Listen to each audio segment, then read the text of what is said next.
La ciudad de los libros. Muchísimas gracias por estar aquí. Estamos con la Ciudad de los Libros, con Carmina y con Anabela Schlosser de Pais para presentar su novela Asuntos de Familia. La verdad es que estamos muy emocionadas de estar aquí, sobre todo tener aquí a la autora del libro y para poder hurgarle el cerebro para ver cómo fue todo su proceso. Bienvenida, Anabela, de verdad que es un placer para nosotros. A todo el público presente les agradecemos mucho que estén con nosotros acompañándonos. Gracias, Alfaguara. Es importante para nosotros dar a conocer autores nacionales. Anabela, este no es tu primer libro. Cuéntanos un poco más de tu carrera como escritora. Tú estudiaste literatura inglesa, has escrito mucho en inglés. Cuéntanos un poco de tu carrera y de ti antes de entrar directamente con el libro. Yo comencé un poco tarde a escribir, entonces me propuse educarme un poco, porque pensé que ya llevaba una gran desventaja, comenzando de 35 años, que quería una nueva carrera en mi vida. Los primeros estudios los comencé a hacer entonces en solo literatura inglesa. En eso me tomé 4 años, porque nunca había ido a la universidad, excepto un año aquí en la Marroquín. Finalmente la maestría para escribir ficción fue una de las primeras que salieron en las universidades en Estados Unidos, y yo pues tenía que pasar todos los exámenes para hacer una maestría, ¿no? Tenía que tomar un examen de lógica. Para hacerle la historia corta, en el de lógica, en la primera pregunta me quedé y llegó el final del examen y yo no había contestado ni siquiera la primera pregunta. Entonces dije, bueno, ya me reprobaron, no me van a dejar entrar en esto.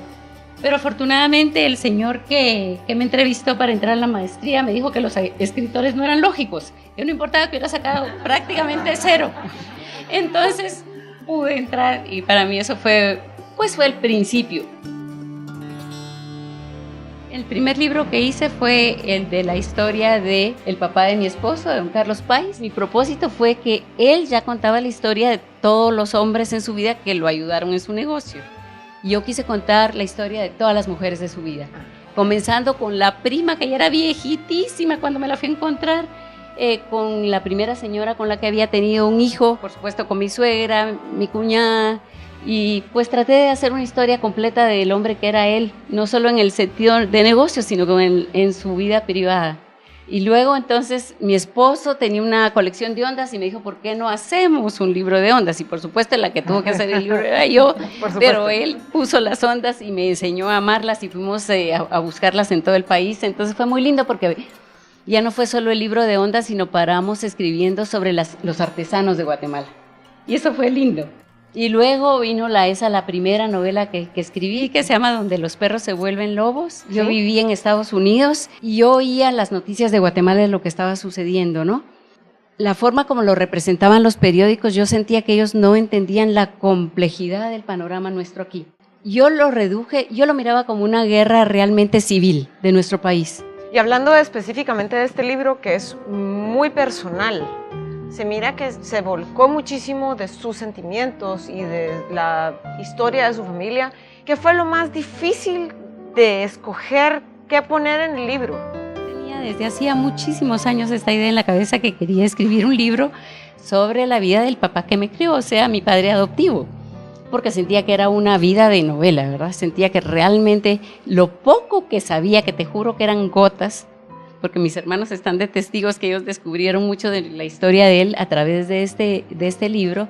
Yo no sabía por dónde entrarle, pero intuitivamente creo que lo que determinó qué se iba a quedar en el libro era las cosas que me habían marcado para bien o para mal de él. ¿Tú crees que fue catarsis lo tuyo?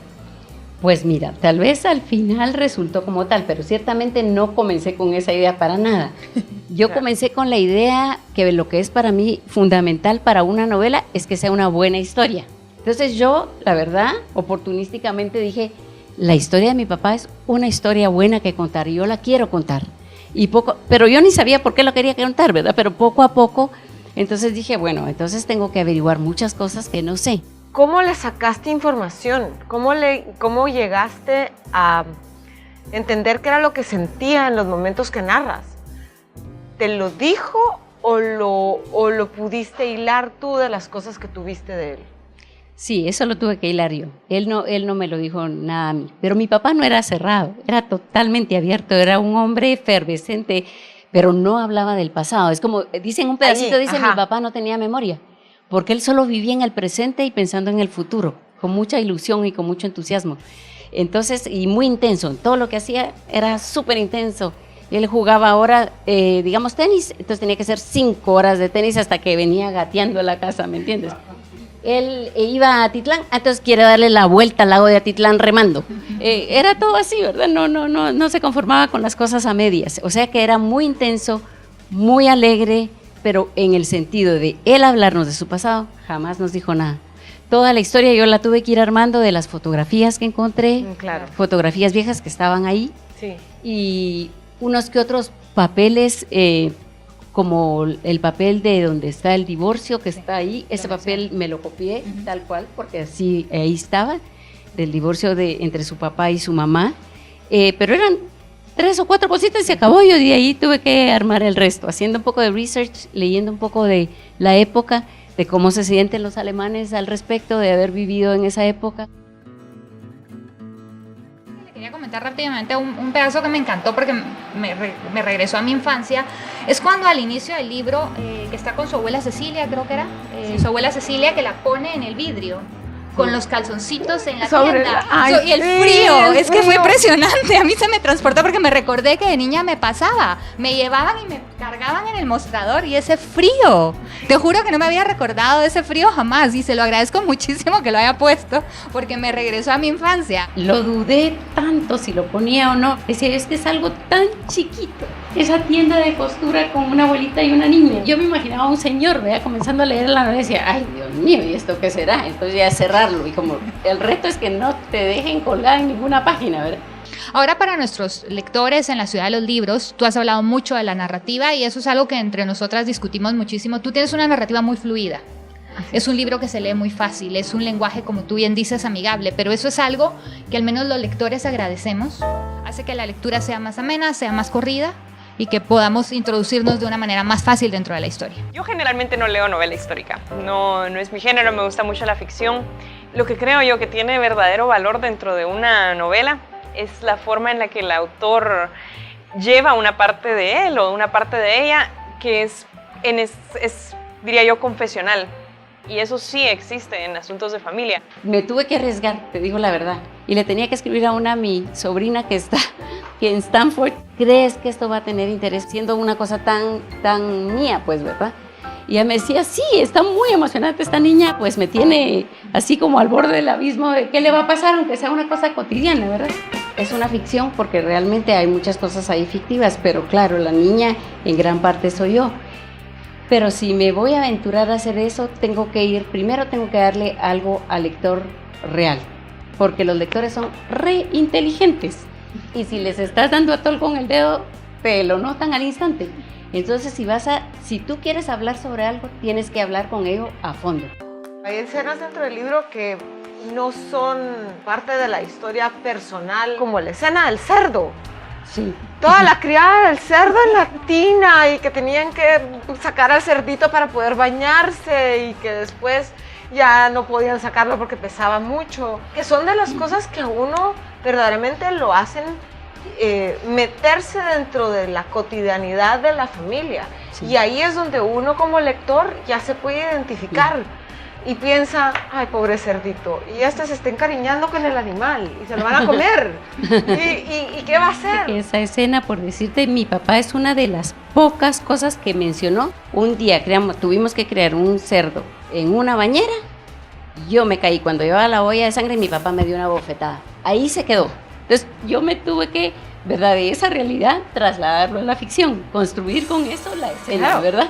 Quisiera saber, así como curiosidad, ¿en qué idiomas le gustaría que se tradujera esta obra? Me encantaría que lo tradujeran al alemán y al inglés. Claro. Porque el inglés, porque tiene tanta difusión, ¿verdad? Y el alemán, porque mucha gente alemana yo creo que se puede identificar con escenas similares que sucedieron en otros países. Muchas cuestiones que yo no conocía acerca de cómo se vivió de este lado del charco en la Segunda Guerra Mundial. Y más particularmente, ¿qué pasaba con estas personas que no necesariamente eran prisioneros de guerra ni eran implicados, pero que si tenían la nacionalidad instantáneamente estaban calificados como criminales? Claro. Yo al principio pensaba que mi papá tenía una vida de novela, pero llegué a la conclusión que realmente todo sobreviviente tiene una vida de novela. de cada historia podrías hacer un libro. Yo Las creo que eso circunstancias le da fueron un valor muy horrendas. importante a su libro, porque, por ejemplo, Angélica es un millennial acá. Nosotros ya estamos en otra generación, pero ella como un millennial, la verdad, ellos no han vivido esa etapa de generaciones que han venido de otros continentes como usted lo muestra. O sea, irse a Cuba significaba no ver a los familiares tan próximamente. Ahora los jóvenes van a estudiar a Singapur y mandan fotos, publican en Facebook videos instantáneos y demás. Esta generación era muy distinta, se vivió de otra forma y yo siento que es bueno que quede captado, como dice Angélica, no solo el interés que a ella le motivó de ver cómo se vivió la Segunda Guerra Mundial de nuestro lado, sino que además que le dé esa perspectiva también a una juventud de cómo era la vida en esa época. Y de hecho hay una parte que de veras me impresionó también, que es una donde el papá les está comentando que yo quisiera tener la juventud hitleriana para mis hijos sin el nazismo. Esa misión que hay de, bueno, aquí también hubo desarrollo y sí hubo cosas negativas, pero esa es la primera vez que miro a alguien admitir que había bien dentro del Tercer Reich. Claro, pero como ves las circunstancias del niño, para él es un honor que lo acepten ahí, Sí. ¿verdad? Entonces, por las circunstancias para él, pues siempre fue agradecido de que él pudiera pertenecer a la única sociedad que quedaba. Ya te imaginas en el último año de la guerra en Alemania, cuando ya todo estaba destruido, las ciudades destrozadas, no había que comer, era una cosa espantosa. Además ¿verdad? que estaba con la zozobra de que descubrieran que el niño era de madre judía. Exacto. Esa parte era, ha de haber sido verdaderamente angustiante. Pero te digo que yo pienso que lo que salvó al niño es que él no lo sabía. Solo su papá lo sabía. Sí, claro. ¿verdad? Pero te imaginas todo eso, Sí, esos sí. secretos, esos silencios, llegan a cobrar la factura al final. Bueno amigos, ha sido un gusto contar con su presencia en la Ciudad de los Libros. Gracias por estar aquí en el lanzamiento de Asuntos de Familia. Les recomendamos muchísimo que lo lean, que lo busquen. Agradecemos nuevamente a Alfaguara por habernos dado la oportunidad de entrevistar a Anabela, que ha sido un honor, así que les agradecemos a todos.